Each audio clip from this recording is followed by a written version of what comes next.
মাম্মির রান্নাঘরে আপনাদের স্বাগত।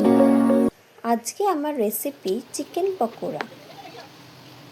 চলুন দেখে নেওয়া যাক।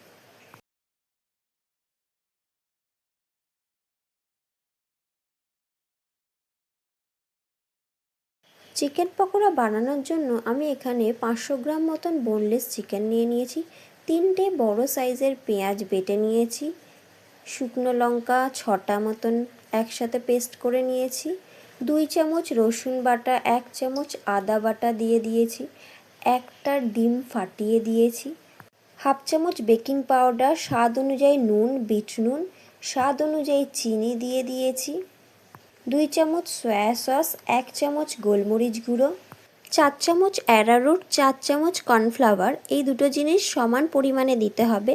আর 2 চামচ ময়দা দিয়ে দিয়েছি। দিয়ে 1 চামচ হলুদ গুঁড়ো, 2 চামচ কাশ্মীরি লঙ্কার গুঁড়ো কালার হবার জন্য দিয়ে দিয়েছি।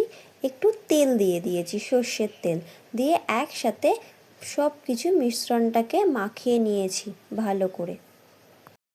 তারপর কড়াইতে সর্ষের তেল দিয়ে পরিমাণ মতো তেল গরম হলে একটা একটা করে পকোড়াগুলো ছেড়ে দিতে হবে।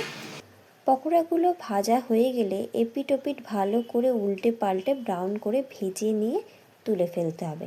দিয়ে সস দিয়ে সার্ভ করতে হবে। বেকিং পাউডারে মচমচে হয়।